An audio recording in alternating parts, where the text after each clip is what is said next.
स्वागत है आपका और एक नई वीडियो में और एक नए टॉपिक के साथ। मैं हूं डॉक्टर देव। मैं हूं राजेश। स्वागत करते हैं हमारे यूट्यूब चैनल में। फ्रेंड्स, आज का जो वीडियो हम लेकर आए हैं जिसका टाइटल है PM Modi is emerging as leader of global south, तो चाणक्य डायलॉग मेजर गौरव आर्या। तो चलिए दोस्तों वीडियो ही स्टार्ट कर लेते हैं। आशा करेंगे पसंद आएगा, और पसंद आए दोस्तों तो लाइक और शेयर जरूर से कर दीजिएगा। और चैनल पर पहली बार आए, सब्सक्राइब नहीं किया तो साथ में सब्सक्राइब भी कर दीजिएगा। चलिए स्टार्ट कर। जय हिंद दोस्तों, मैं हूं मेजर गौरव आर्या और आप देख रहे हैं मेजरली राइट। दोस्तों, कल जब मैं गया वहाँ पे इनॉग्रेशन सेरेमनी थी, ओथ टेकिंग सेरेमनी थी प्रधानमंत्री यूनियन ऑफ मिनिस्टर्स, तो काफ़ी, जैसे मैंने बताया पिछले मेजरली लाइफ में, काफ़ी रंगारंग माहौल।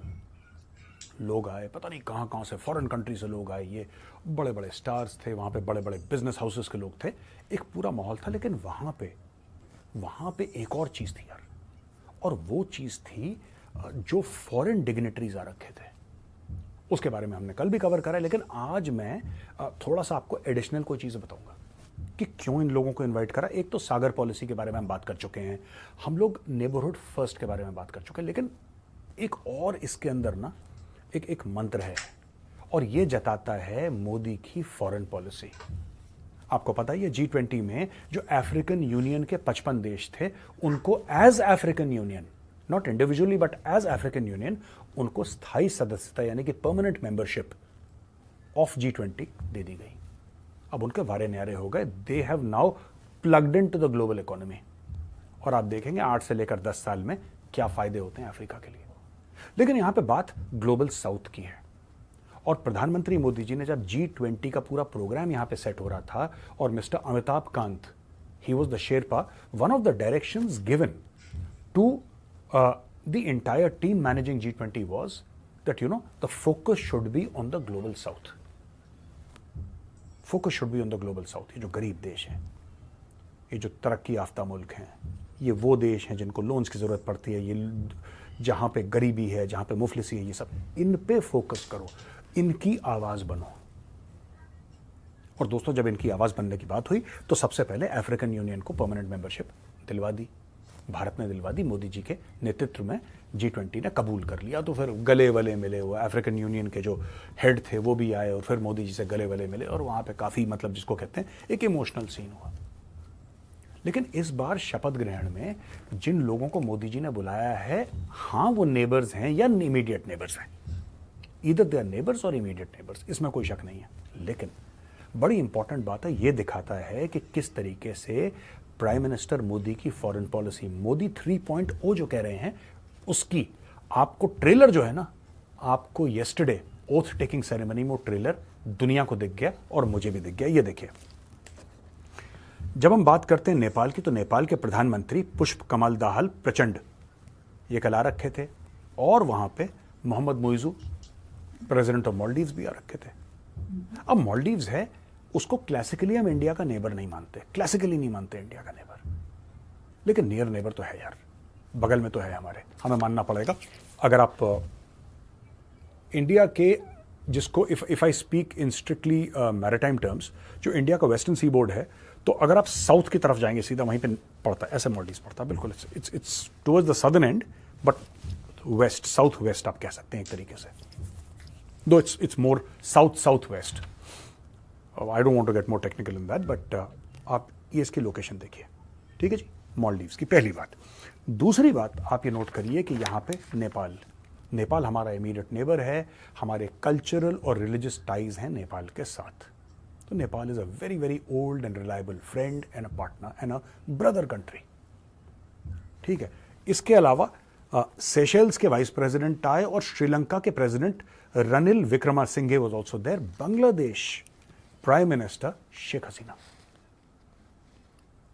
वो भी एक नया टर्म जीत कर आई हैं, Sheikh Hasina, and she is the prime minister of Bangladesh.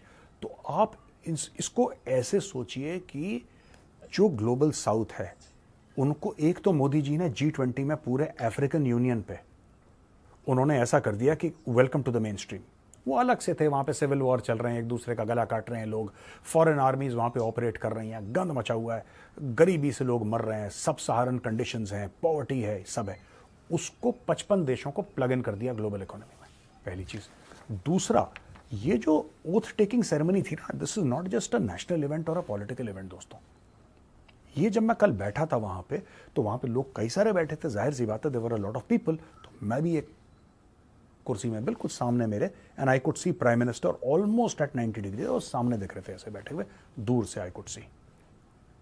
मैंने एक बात रियलाइज करी, जब वो अनाउंसर पीछे अनाउंस कर रहा था ना, वो ही वॉज सेइंग दैट अब ये आ रहे हैं, अब ये आ रहे हैं, अब ये आ रहे हैं, लोग तालियां बजा रहे थे, ये आ रहे हैं, इनका स्वागत करिए, ये प्राइम मिनिस्टर, ये प्रेसिडेंट, अलग अलग देशों के।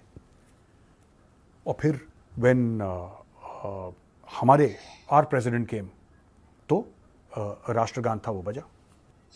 Then I realise that prime minister Modi has turned this also into a diplomatic event.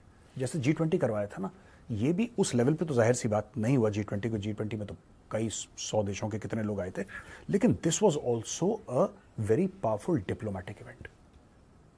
जो इसके ऑप्टिक्स हैं, ये इसकी ऑप्टिक्स बहुत तगड़े हैं, बड़े सॉलिड हैं। फॉर एग्जाम्पल मोहम्मद मुइज़ू को ले लीजिए आप। मोहम्मद मुइज़ू आप जानते हैं वो चाइना का सगा है, और जब से वो आया है तब से भारत के साथ तनातनी चल रही है।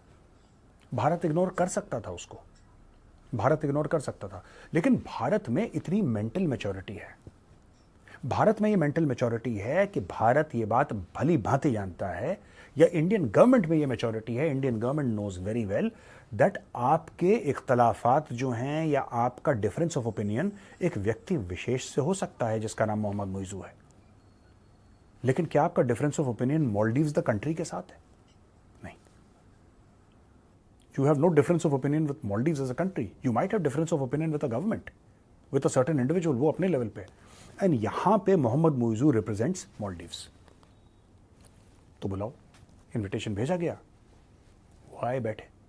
अब उनसे बातचीत होगी, अब उनसे बातचीत होगी, साइडलाइन में डिनर, जो भी बातचीत होगा मीडिया रिपोर्ट करेगा, अंदर की बात तो हमें नहीं पता, लेकिन उनसे बातचीत होगी।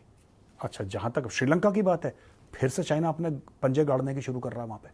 और ये सब ग्लोबल साउथ में। देखिए, ग्लोबल साउथ में भारत कुछ हो जाए, मैं आपको बता रहा हूं, इन द लॉन्ग रन, छोटे मोटे में आप ये कह सकते हैं कि ऐसा नहीं, अब वैसा, अब ये हो गया, अब इसने ये कर दिया, क्या इंडिया यहां पे इन हो गया, क्या इंडिया यहां पे आउट हो गया, ऐसा नहीं होता भाई।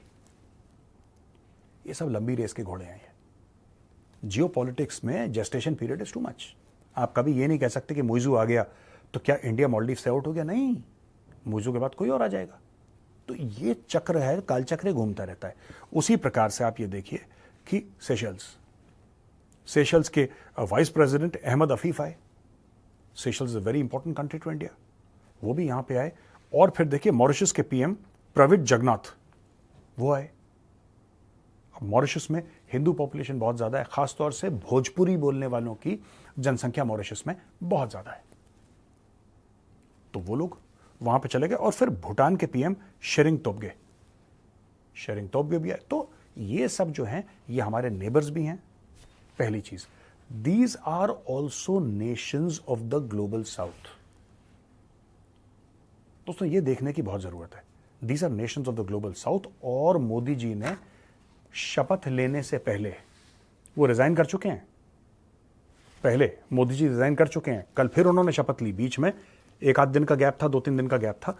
उस गैप में टेक्निकली स्पीकिंग, टेक्निकली केयरटेकर तो थे, लेकिन technically speaking he was not like the PM, if I may put it that way. मैं बड़ा जेनरिकली, मैं लीगलीज में नहीं जा रहा यहां पे, लीगल उसमें, लेकिन मैं समझाने की कोशिश कर रहा हूं कि he had resigned and then again उन्होंने शपथ ग्रहण करी। क्योंकि जब तक वो रिजाइन नहीं करेंगे, वो शपथ कैसे ले सकते हैं?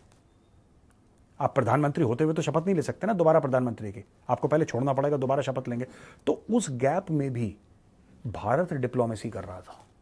आज का जो वीडियो है उसमें यही बताना चाह रहा हूं मैं आपको। India was doing diplomacy even then, India was watching very closely किसको बुलाना है। मोदी जी की सरकार है, किसको? पाकिस्तान को नहीं बुलाया। पाकिस्तान नेबर है, और पाकिस्तान उतना ही ज्योग्राफिकल प्रॉक्सिमिटी में है जितना नेपाल है, जितना बांग्लादेश है। मैं ज्योग्राफिकल प्रॉक्सिमिटी की बात कर रहा हूं, जितना भूटान है। लेकिन पाकिस्तान को नहीं बुलाया। चीन को तो वैसे ही नहीं बुलाना था, वो तो उस लायक ही नहीं है, पाकिस्तान भी उस लायक नहीं है। लेकिन पाकिस्तान में बड़ी शिकायत है कि हमें नहीं बुलाया, हमें नहीं बुलाया, हमें नहीं बुलाया। There are lot of complaints. Pakistani media कहता है हमें इंडिया ने बिल्कुल इग्नोर कर दिया। बुलाया था इनके बड़े भाई साहब नवाज शरीफ को 2014 में। क्या मिला हमें मिला उड़ी, है ना, हमें उड़ी मिला, हमें और जगह हमें हमले मिले, हमें कितनी सारी चीजें मिली। तो पाकिस्तानियों से दोस्ती का हाथ बढ़ा के आज तक किसी को फायदा नहीं हुआ। चाइना को देखो, चाइना को। Pakistan says we are the best of friends. Pakistan कहता है चीन के लिए कि चीन और हम लोग आयरन ब्रदर्स हैं, ये सब है। आज की तारीख में पाकिस्तान से दोस्ती करके चीन लिटरली कांप रहा है। अपना माथा पकड़ के चीन बैठ गया कि किन बेवकूफ़ों के साथ हमने हाथ मिला लिया, नुकसान हमें हो गया। और खैर दोस्तों, पाकिस्तान और चीन को मरी गोली कोने में रखी, दे आर इरेलेवेंट। लेकिन मैं ये कहना चाहता हूं कि ये जो कल था, जो लोग कह रहे हैं ना कि ये ओथ टेकिंग सेरेमनी थी, no, it was also a diplomatic event and Modi ji ने इसको इस्तेमाल करा है as a diplomatic event and that is the crux of the video today. Thank you दोस्तों, वीडियो को यहाँ तक देखने के लिए। बहुत कुछ था सेरेमनी में भाई, बहुत कुछ था। क्या क्या बताएं। तो मतलब अपने आंखों से सब देखा है, तो बहुत ही डिटेल में हमें जानकारी दी। बट ये एक नीति जो मोदी साहब की रही है, वो तीसरी टर्म में भी रिपीट हुई है, वो ये है पड़ोसी। तीसरी टर्म में भी आपने वो दोस्तों मार्कआउट किया है नहीं, वो मेरे को नहीं पता, लेकिन ये फिर से रिपीट हुआ है। तो वो बहुत कुछ मायना है उसका भाई, कि पड़ोसियों को अपने पास रखो। ठीक है, कल उठ के आपके ऊपर कुछ प्रॉब्लम हुआ ना, तो वही लोग काम आते हैं, क्योंकि नजदीक वही लोग होते हैं भाई। अमेरिका काम नहीं आएगा। अमेरिका तो वैसे भी भारत को अच्छा अच्छा बोल के पीछे से क्या कर रहा है दुनिया पूरी जानती है, लेकिन हम भी मजबूर है भाई, संबंध रखना पड़ता है थोड़ा बहुत। ठीक है, आप भी बोलोगे यार आप अमेरिका के पीछे क्यों पड़ चुके हैं, उसके लिए हिस्ट्री में जाओगे तो आपको पता चल ही जाएगा। तो यहाँ पे अमेरिका के भी राष्ट्रपति को नहीं बुलाया गया। हमारा अभी आप इसमें ये क्वेश्चन होगा कि भाई पाकिस्तान तो वो भी हमारा पड़ोसी मुल्क है, लेकिन यार कुछ कुछ चीज़ों में है ना, क्या बोलते हैं, कुत्ता जो होता है ना, उसको एंट्री नहीं होती। देखो, मैं प्राणियों का यहाँ पे वो नहीं त्याग कर रहा हूँ, मेरा कहने का मतलब कुछ और है, लेकिन क्षमा चाहते हैं। उससे प्राणी तो हमसे भी बहुत अच्छे हैं, और कुत्ता जो है उससे और बड़ा कोई प्राणी हो ही नहीं सकता वफादारी के तौर पे। ठीक है, लेकिन अब पाकिस्तान को वो बुलाना भी सही नहीं, क्योंकि कुत्ता तो वफादार है भाई इंसानों के लिए। लेकिन अच्छा किया उन लोगों को नहीं, क्योंकि भरोसा ये किस चीज़ का है ना, जैसे ही शपथ ले लिया और दूसरे दिन अटैक कर दिया बस के ऊपर। क्या करें इन लोगों को बुला के। ठीक है, ऐसे पड़ोसियों को तो लात मार के निकालो। लेकिन कुछ एक पड़ोसी जो है वो अच्छे हैं, जो हमारी कभी परिस्थिति खराब होगी तो वही लोग काम आएंगे।